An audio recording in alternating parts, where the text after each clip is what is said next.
how do you see your rebrand helping you grow in the next 2 to 3 years?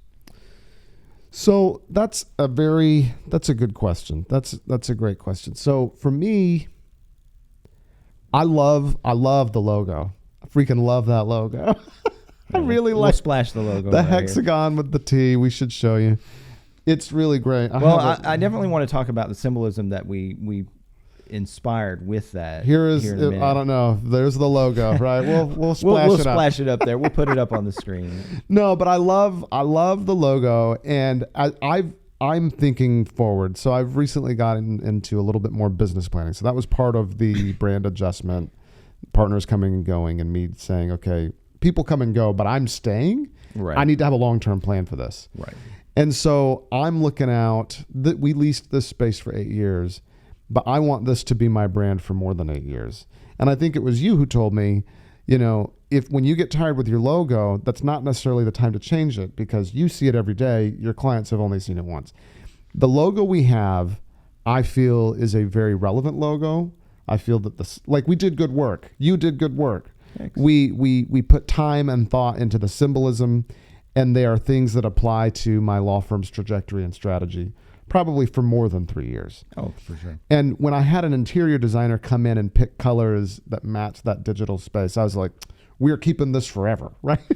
Yeah. So that's kind of where I'm at right now. Is I'm like, we're going to use this brand, but in terms of how it's helping, like with our immigration clientele, our humanitarian immigration clientele, it's more accessible.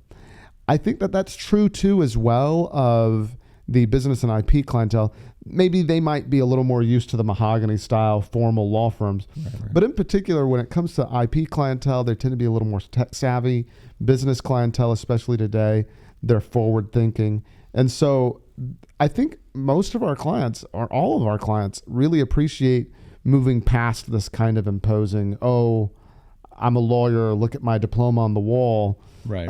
Especially in the tech sector, people don't care if you have a college degree. They just care if you can do the work. Right. And while that still matters, I mean, degrees matter and education matters, formal education matters. I'm a lawyer. Of course, I believe that. But for me, the takeaway is when a client, I've never had a client ask me which law school I graduated from. I've never had a client ask me what my GPA was. I've never had a client ask me what score I got on the bar exam, which they don't even tell you because they don't want lawyers advertising that kind of thing. But these questions never come up. And so what that tells me is clients don't care. What the questions they do ask is, have you done this before? Can you get it done? What's your experience? What do you think? What are my chances? They don't care about some of these things that lawyers have for years cared about. Right. So by focusing on the client instead of focusing on our own prestige, we have this brand that's really more accessible to clients. So I see it helping us over the next 2 or 3 years, helping us bring in some of those clients who are attracted to this style. Yeah.